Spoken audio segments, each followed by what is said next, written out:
Did you catch your breath yet? It's time for more small school Texas high school football playoff action. These are the picks.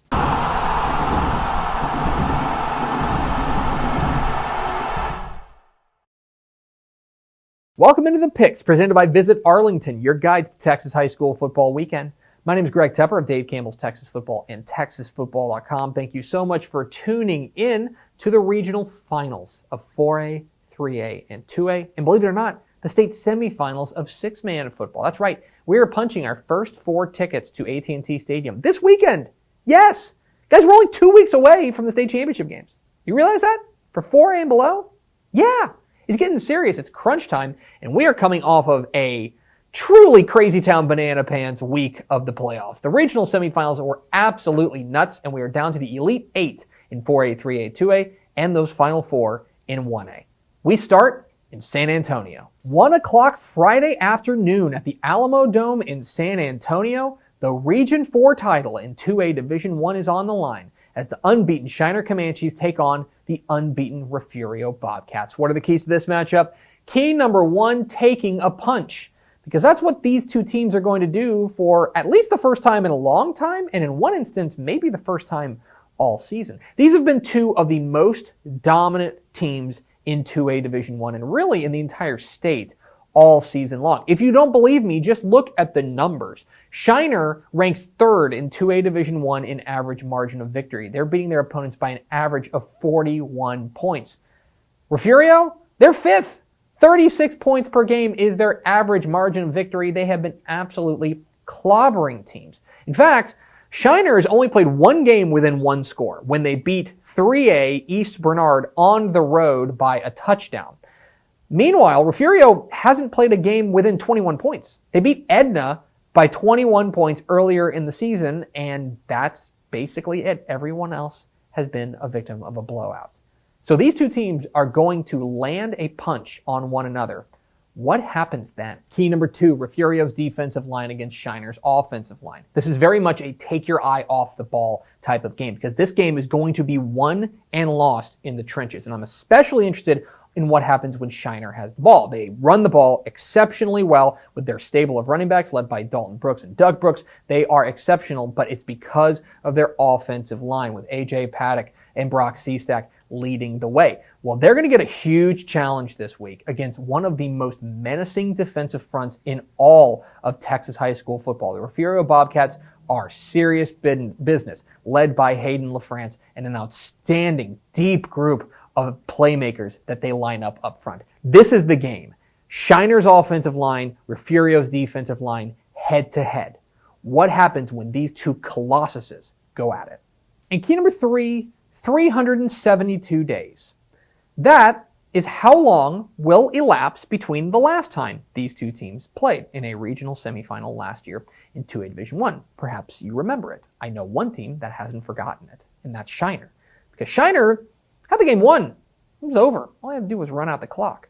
But instead, one of the wildest final minutes in Texas high school football history, at least in this decade, happened, and Refugio ended up pulling out an unbelievable come-from-behind last-second win. En route, by the way, to a state championship.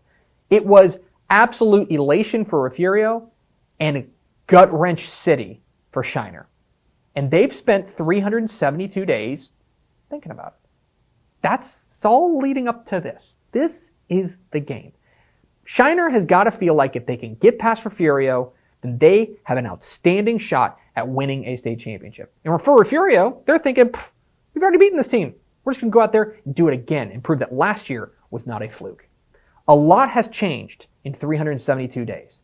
Just how much? Who am I picking? I'm going with Shiner. I'm giving the nod to the Comanches. I think that this is their time. The running game has been exceptional behind Doug Brooks and Dalton Brooks. They're getting just enough from that passing attack, which has been really underrated, and I think that their defense is playing its best football right now. I also think they have run through a tougher schedule, and that has maybe hardened them a little bit more for this moment.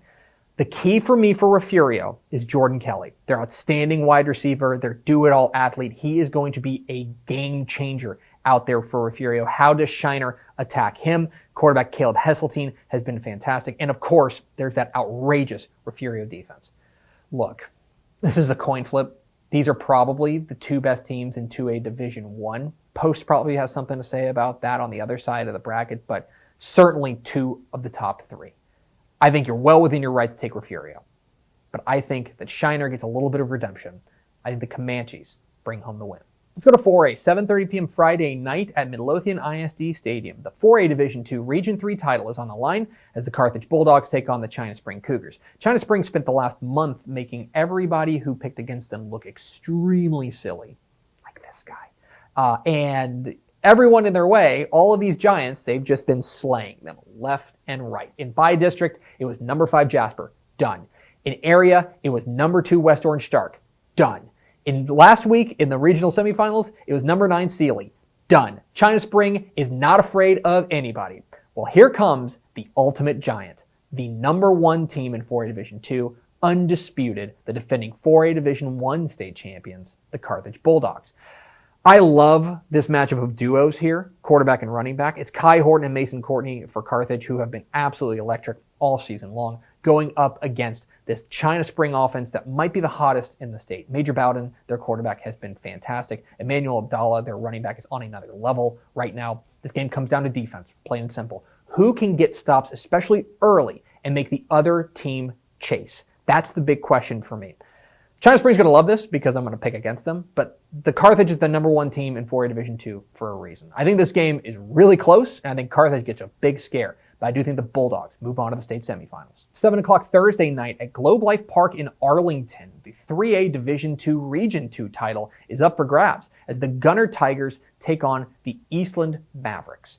And this is a great clash in styles offensively. Eastland, of course, has the wide open spread with their outstanding signal caller in Baron Morton, who came through in the clutch last week against Holiday. Going up against Gunner in that pistol option offense that is so hard to stop. I've been very impressed with the growth from quarterback Hut Graham, kind of growing up in his operation of this very difficult offense. I think he's also grown as a passer as well, and that it gives them an extra edge. This game, to me, is about whether or not Eastland can do again what they did last week, which was stop the run. They were exceptional stopping the run against Holiday. They'll need to be even better this week to take down the defending 3A Division II state champs. I do think that Gunner's scheme gives them a slight edge in this one, but I think Baron Morton can take it over. Look, this game's really close. I'm really excited about this one. I do give Gunner the edge. And it's a 1A Division 1 state semifinal, 6 o'clock Saturday in Dublin, as the May Tigers take on the Blum Bobcats. Blum is doing that thing again. You know, how last year they ran all the way to a state championship, kind of out of nowhere. Well, this wasn't supposed to be their year. They're supposed to kind of step back.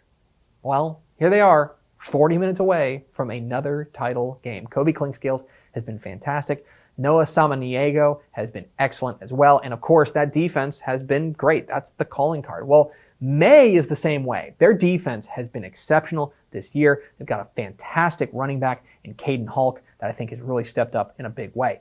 Look, I think this actually has a chance to be a relatively low-scoring game. I think both these defenses have been exceptional all year long.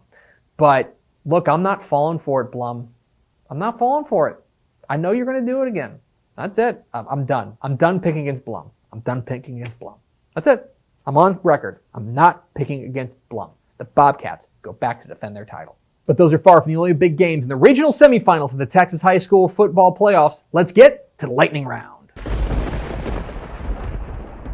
In 4A Division 1, I like Canyon in a squeaker over Springtown, and Argyle gets by district rival Paris. Lindale runs past Kilgore, and in a matchup of one of the best passing offenses against one of the most talented secondaries, I like Corpus Christi Miller over Austin LBJ. 4A Division 2 now give me Graham over Salina. Gilmer wins a shootout over Caddo Mills, and I'm going with Wimberley to take down Geronimo Navarro. I'm riding the hot hand in 3A Division 1. I like Jim Ned to get past Pilot Point, and I think Malakoff stays hot with a win over Mount Vernon. And it's more rematches in 3A Division I. I like Hallettsville over district rival Columbus, and give me Llano over district rival Lago Vista. 3A Division II now, I like Wascom over Elysian Fields. Give me Franklin over district rival Buffalo. Speaking of district rematches, I like Canadian over Childress. We're all over the map in 2A Division I. I like Crawford over Bosqueville in Central Texas. I like Timpson over Beckville in East Texas, and Post over Cisco out west. 2A Division II now, Wellington takes down McCamey, and I'm going with Windthorst over Munster. Christoval squeaks by Falls City, and Mart beats Tenaha.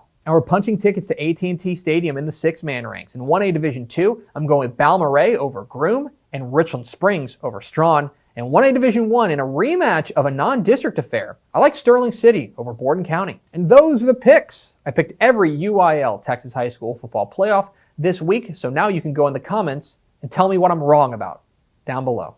Don't forget that subscribe button. Follow us on Twitter at TCTF, like us on Facebook, facebook.com/Dave Campbell's. Follow us on Instagram, instagram.com/Dave Campbell's, and of course see us at texasfootball.com, where you can find complete coverage of the 2020 Texas High School football playoffs at texasfootball.com/playoffs. Thanks for watching. Enjoy the regional semifinals of the Texas High School football playoffs. Be safe, wear a mask. We'll see you.